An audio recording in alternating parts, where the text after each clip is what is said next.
ನಡೆದಾಡುವ ದಾರಿಯಿಲ್ಲದೆ ನರಕಯಾತನೆ ಅನುಭವಿಸುತ್ತಿರುವ ಬಾವುಟಿಮೂಲೆ ಸೂರಮತ್ತೋಡು ನಿವಾಸಿಗಳು.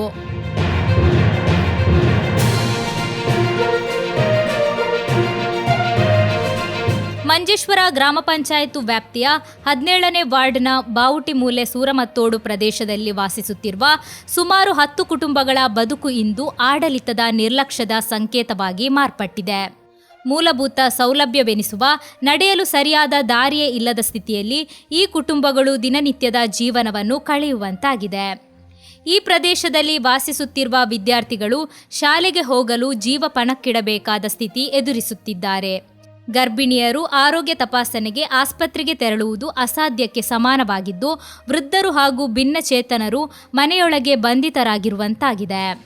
ಸಾರ್ವಜನಿಕ ಆಡಳಿತವು ಜನರಿಗಾಗಿ ಅಸ್ತಿತ್ವದಲ್ಲಿದೆಯೇ ಎಂಬ ಪ್ರಶ್ನೆ ಇಲ್ಲಿನ ಸ್ಥಿತಿಯನ್ನು ನೋಡಿದರೆ ಸಹಜವಾಗಿ ಮೂಡುತ್ತದೆ.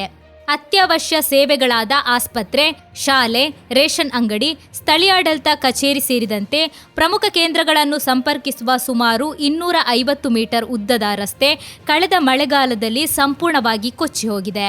ಮಳೆ ಕಳೆದು ತಿಂಗಳುಗಳೇ ಉರುಳಿದರೂ ಆ ರಸ್ತೆಯತ್ತ ತಿರುಗಿ ನೋಡುವುದಕ್ಕೂ ಯಾರೂ ಮುಂದಾಗದಿರುವುದು ಇಲ್ಲಿನ ಜನತೆಯ ನೋವನ್ನು ಇನ್ನಷ್ಟು ಹೆಚ್ಚಿಸಿದೆ. ರಸ್ತೆ ಕೊಚ್ಚಿ ಹೋದ ತಕ್ಷಣವೇ ಇಲ್ಲಿನ ಕುಟುಂಬಸ್ಥರು ಸರ್ವೆ ಇಂಜಿನಿಯರ್, ಮೈನರ್ ಇರಿಗೇಷನ್ ಇಲಾಖೆ ಅಧಿಕಾರಿಗಳು ಹಾಗೂ ನೂತನವಾಗಿ ಅಧಿಕಾರಕ್ಕೆ ಬಂದ ಮಂಜೇಶ್ವರ ಗ್ರಾಮ ಪಂಚಾಯತ್ ಅಧ್ಯಕ್ಷರು ಸೇರಿದಂತೆ ಎಲ್ಲ ಸಂಬಂಧಪಟ್ಟವರ ಗಮನಕ್ಕೆ ವಿಷಯವನ್ನು ತಂದಿದ್ದಾರೆ. ಸ್ಥಳ ಪರಿಶೀಲನೆಯ ಭರವಸೆ, ಆಶ್ವಾಸನೆಯ ಮಾತುಗಳು ಮಾತ್ರ ಸಿಕ್ಕಿವೆ. ಆದರೆ ನೆಲಮಟ್ಟದಲ್ಲಿ ಯಾವುದೇ ಕಾರ್ಯಾಚರಣೆ ನಡೆದಿಲ್ಲ ಎಂಬುದು ನಿವಾಸಿಗಳ ತೀವ್ರ ಆರೋಪವಾಗಿದೆ. ತುರ್ತು ಸಂದರ್ಭಗಳಲ್ಲಿ ಆಂಬ್ಯುಲೆನ್ಸ್ ಸೇರಿದಂತೆ ಯಾವುದೇ ವಾಹನಗಳು ಈ ಪ್ರದೇಶಕ್ಕೆ ತಲುಪಲು ಸಾಧ್ಯವಿಲ್ಲದ ಸ್ಥಿತಿ ನಿರ್ಮಾಣವಾಗಿದೆ. ಮಳೆ ಬಂದರೆ ದಾರಿ ಇನ್ನಷ್ಟು ಅಪಾಯಕಾರಿಯಾಗುತ್ತಿದ್ದು, ಕಾಲು ಜಾರಿ ಬೀಳುವ, ಗಾಯಗೊಳ್ಳುವ ಭೀತಿ ದಿನನಿತ್ಯದ ಸಂಗತಿಯಾಗಿ ಪರಿಣಮಿಸಿದೆ. ಚಿಕ್ಕ ಮಕ್ಕಳನ್ನು ಹೆಗಲ ಮೇಲೆ ಹೊತ್ತುಕೊಂಡು ವೃದ್ಧರನ್ನು ಹಿಡಿದುಕೊಂಡು ಸಾಗಬೇಕಾದ ಪರಿಸ್ಥಿತಿ ಆಡಳಿತ ವ್ಯವಸ್ಥೆಗೆ ಲಜ್ಜಾಸ್ಪದವಾಗಿದೆ ಎಂದು ಸ್ಥಳೀಯರು ಆಕ್ರೋಶ ವ್ಯಕ್ತಪಡಿಸಿದ್ದಾರೆ. ನೀರೆಲ್ಲ ನಮ್ಮ ಮನೆಗೆ ಹಾಗೂ ಕೃಷಿ ಭೂಮಿಗೆ ಬಂದು ಭಾರಿ ಸಮಸ್ಯೆ ಆಗಿದೆ. ಅದರ ಥರ ನಾವು ಮನೆ ಕೊಟ್ಟಿದ್ದೇವೆ, ಸರಿ ಮಾಡಲಿಕ್ಕೆ ಇಷ್ಟು ತನಕ ಒಂದು ಮನೆ ಸರಿ ಆಗಲಿಲ್ಲ.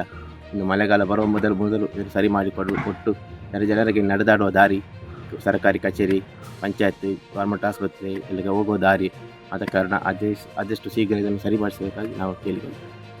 ಒಮ್ಮೆ ಅಧಿಕಾರಿಗಳು ನಮ್ಮ ಮನೆಯವರೆಗೆ ನಡೆದು ಬಂದು ನೋಡಲಿ, ಆಗ ನಮ್ಮ ನೋವು ಮಾತಿನಲ್ಲಲ್ಲ ನೆಲದ ಮೇಲೆ ಕಾಣಿಸುತ್ತದೆ ಎಂದು ಇಲ್ಲಿನ ನಿವಾಸಿಗಳು ಕಣ್ಣೀರಿನಿಂದ ತಮ್ಮ ಅಳಲನ್ನು ವ್ಯಕ್ತಪಡಿಸುತ್ತಿದ್ದಾರೆ.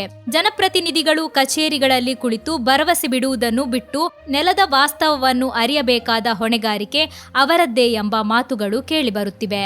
ಆದ್ದರಿಂದ ಸಂಬಂಧಪಟ್ಟ ಇಲಾಖೆಗಳು ಮತ್ತು ಜನಪ್ರತಿನಿಧಿಗಳು ಕೂಡಲೇ ಸ್ಥಳಕ್ಕೆ ಭೇಟಿ ನೀಡಿ ಕೇವಲ ತಾತ್ಕಾಲಿಕ ಅಲ್ಲ, ಶಾಶ್ವತ ಹಾಗೂ ಸುರಕ್ಷಿತ ನಡೆದು ಹೋಗುವ ದಾರಿ ಕಲ್ಪಿಸಬೇಕು. ಇಲ್ಲದಿದ್ದರೆ ಆಡಳಿತದ ನಿರ್ಲಕ್ಷ್ಯದಿಂದ ಉಂಟಾಗುವ ಯಾವುದೇ ಅನಾಹುತಕ್ಕೂ ಹೊಣೆ ಹೊರುವವರು ಯಾರು ಎಂಬ ಪ್ರಶ್ನೆಗೆ ಉತ್ತರಿಸಬೇಕಾದ ಸ್ಥಿತಿ ನಿರ್ಮಾಣವಾಗಲಿದೆ ಎಂದು ಬಾವುಟಿಮೂಲೆ ಸೂರಮತ್ತೋಡು ನಿವಾಸಿಗಳು ಎಚ್ಚರಿಸಿದ್ದಾರೆ.